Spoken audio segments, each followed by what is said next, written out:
Khulna Naval veterans welfare association KNBWA এর উদ্যোগে ঈদ পুনর্মিলনী ও আলোচনা সভা শনিবার 25 এপ্রিল নগরীর বয়রা হাউজিং আবাসিক এলাকায় অনুষ্ঠিত হয়েছে।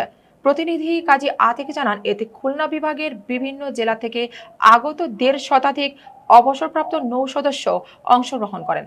সকাল 10টা 30 মিনিটে আসন গ্রহণের মাধ্যমে অনুষ্ঠানের সূচনা হয়। পবিত্র কোরআন থেকে তেলাওয়াতের পর সঞ্চালক আব্দুল মোতালেব, সিনিয়র চিফ পেটি অফিসার অবসরপ্রাপ্ত আগত অতিথিদের স্বাগত জানিয়ে অনুষ্ঠান সূচি ঘোষণা করেন। আব্দুল মোতালেবের সভাপতিত্বে অনুষ্ঠানে প্রধান অতিথি হিসেবে উপস্থিত ছিলেন বীর মুক্তিযোদ্ধা মোহাম্মদ আজিজুল হক, পেটি অফিসার মেডিকেল অবসরপ্রাপ্ত।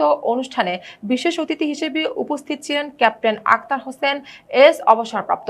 এছাড়াও উপস্থিত ছিলেন lieutenant commander Hanif, lieutenant commander Mosharraf Hossain, Ataur Rahman, honorary lieutenant Daud Hossain, Zakir Hossain, petty officer অবসরপ্রাপ্ত লেফটেন্যান্ট মোহাম্মদ সিরাজুল ইসলাম, অবসরপ্রাপ্ত লেফটেন্যান্ট আবু তালেব, অ্যাডভোকেট নজরুল ইসলাম, অবসরপ্রাপ্ত লেফটেন্যান্ট শোয়েব সহ আরও 1.5 শতাধিক অবসরপ্রাপ্ত নৌ সদস্য।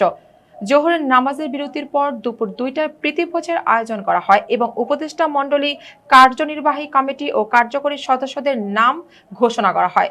অনুষ্ঠানটি ভেটেরান সদস্যদের মধ্যে পারস্পরিক সম্প্রীতি, ঐক্য ও ভ্রাতৃবোধ জোরদারে গুরুত্বপূর্ণ ভূমিকা রাখবে বলে সংশ্লিষ্টরা আশা প্রকাশ করেন।